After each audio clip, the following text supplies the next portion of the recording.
for being here with us tonight. We really greatly appreciate it. As you can see from the agenda, I had the change of heart. Instead of going with the rice paradox, I mean, who really wants to learn more about the rice, right? I have the change of mind last night because last night when I was in the Toastmaster contest with a bunch of members from our club, I was talking to our Toastmaster of tonight, which is Samuel. I was telling him the experience that I had over the weekend in Dallas, because I was in the Dallas for an entrepreneur business development class, a seminar, and I take away with a lot the lessons and the pearls. And I was telling him about it, and he got so excited in a way. He got very excited, and he's like, "You should share that with your members." And I was thinking, yeah, I should do that. I should definitely do that, right? But I'm thinking if I don't do it tomorrow, then I have to wait for another week, because most of you know that I'm here bi-weekly. So if I don't do it today, that means I have to wait for another 14 days before I can present it. I mean, the fire could be already missed, so I want to do it today. So literally, all this information, I just string it together today. And just right before I walk into the office, this PowerPoint was created. So it could be a little choppy, but stay with me. But I hope, this is my sincere hope, that once after today's presentation, you can walk away with something that can potentially change the way you live your life and potentially change the way you see the world. Okay.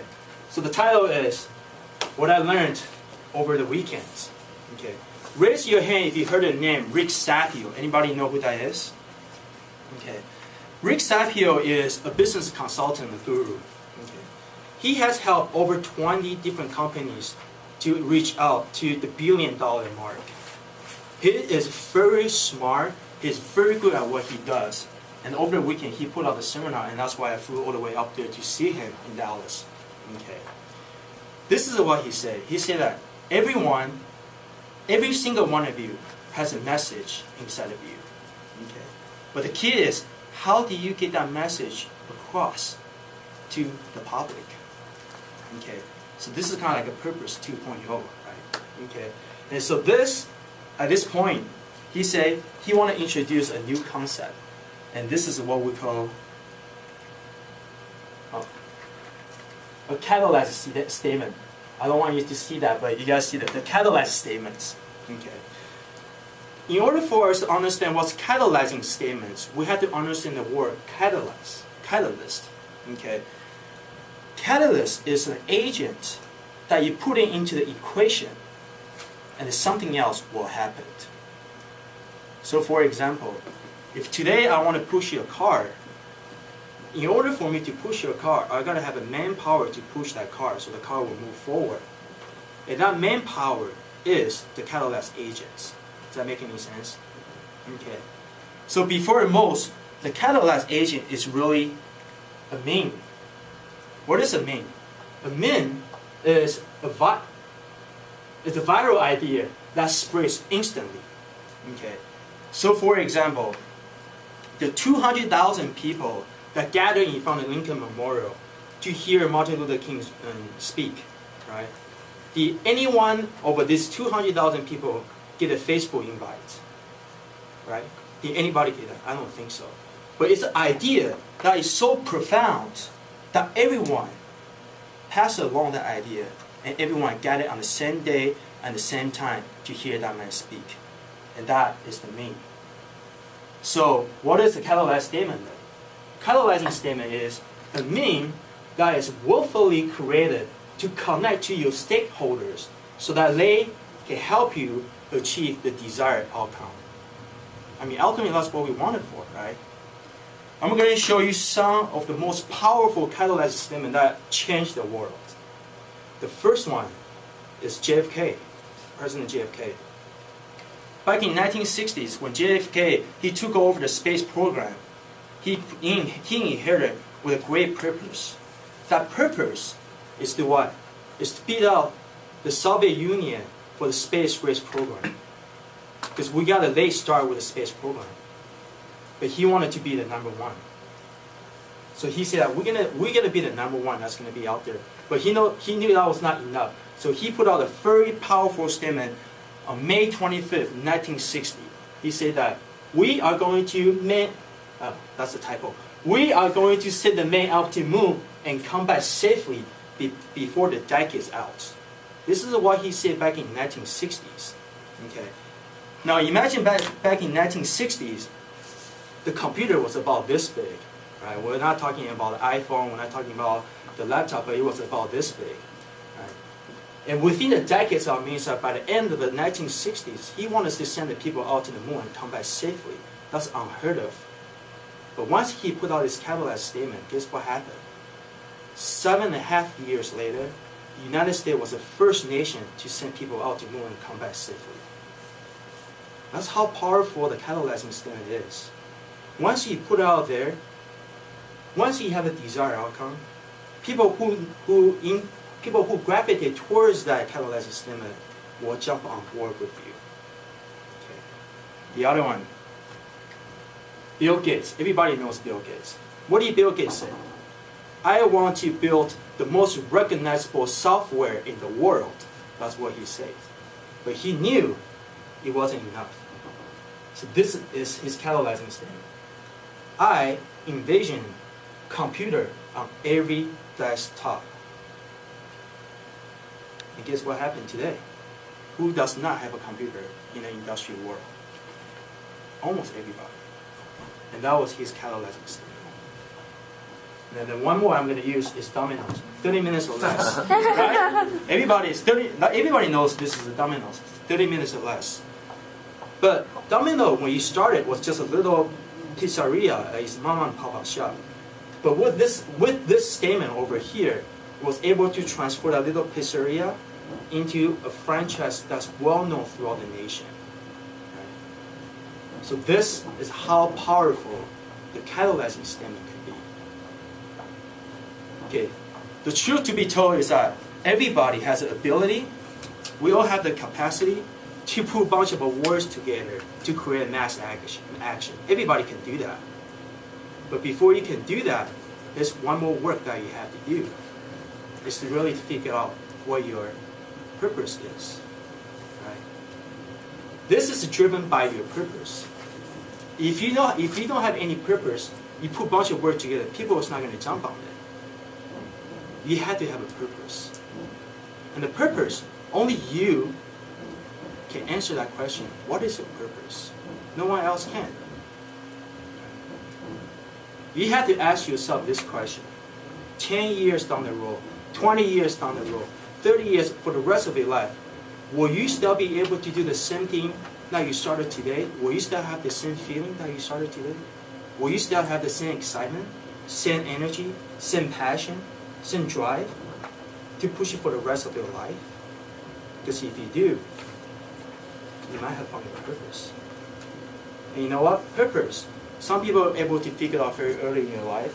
Some people spend almost all their life looking for it. But here's a secret that I learned. That your purpose is not fun.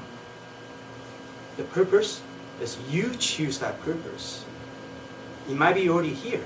You just need to choose that. Your purpose is not going to dangle around in front of you, say that, hey, pick me, pick me. That's not going to happen. Very rarely that will happen.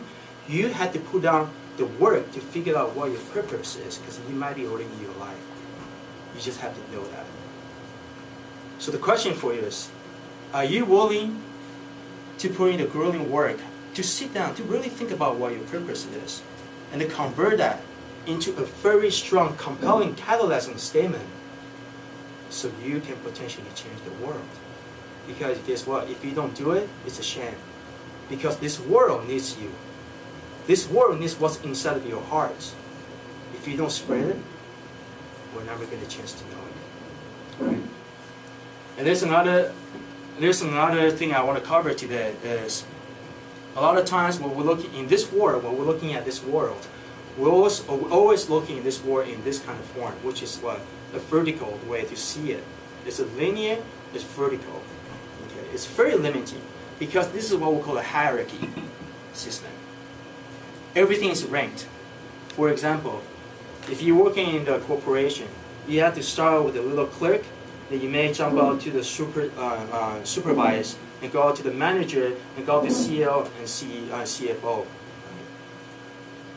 This is a very limited to what you can do to flourish yourself. Think about this. If you're always over here, guess what's going to happen? You're always going to think about someone else is going to be above me. I'm always below somebody else. I'm always inferior to somebody else. And guess what? The question that you're going to be asking is going to be involved with that kind of mentality. Consciously and subconsciously, you're asking yourself, why am I here? And the question you're going to be asking is that person going to be better than me? Is he going to be richer than me? Is she prettier than me? Is that purse better than my purse? Right? This is the kind of question you're asking yourself unconsciously. But guess what? If today you change the way you see the world into this kind of horizontal way to see it, guess what happened? Things are going to start to change because everybody is on the same playing field. Once you see this once you open out your horizon, your purpose is going to mean something. It might not mean to the person that you talk to, but it means something to you, right? Because that's your purpose. And your purpose, your catalyzing statements, your action is going to carry out through that. And the way you see things, the way you think, the way you talk, is all going to change. Because the law of attraction, right? If you put it out there, the universe will provide it to you. It's called the law of attraction. We all know that. So change the way you see it, change the world. So most of you know that I'm in the healthcare profession. How most of you know that I'm in the healthcare profession, right? Okay, and most of you know that I'm a doctor of chiropractic, which means that I really want to help out people. But to me, I think help out people is my ultimate goal. But how am I going to get that? What's my catalyzing statement? What is my purpose? And you guys know, when I was in school studying pre-med, I got sick and tired with the current medical society. So that's why I went into the holistic healing process. And one of my purpose really is to revolutionize the healthcare system into prevention basis. That's really my purpose because I want to change the healthcare system. And I'm going to tell you my catalyzing statement, and this is the first time ever I'm going to release to the public. Okay? I just got this over the weekend too. And this catalyzing statement, it's not working on it, but this is my catalyzing statement. That's my purpose, to revolutionize healthcare systems to prevent health. But here's my catalyzing statement: to achieve the ultimate homeostasis in every human being. What does that mean? Homeostasis means that everything is balanced inside your body. Every single cell in your body is balanced, so you can always express the fullest potential, health, and the functioning. It doesn't matter what the outside outcome is. So my goal is to achieve the ultimate homeostasis in every human being, quoted Dr. Alan Wu. Okay, so the question really for you is, what is your purpose? And for that purpose, what is your catalyst statements? You got to do the work to figure that one out by yourself. You really have to. You got to release out there, become an affirmation, proclamation, so people will know what is it that you intend to do. People might call you crazy, nuts, you're impractical, but hey, it does not matter because it is you. It's coming up on you. So, with that takeaway, hopefully you guys will change the way you think tonight, and hopefully that's those looking forward to hear your catalyzing statement soon. Thank you very much. Catalyzing statement is slowly entering my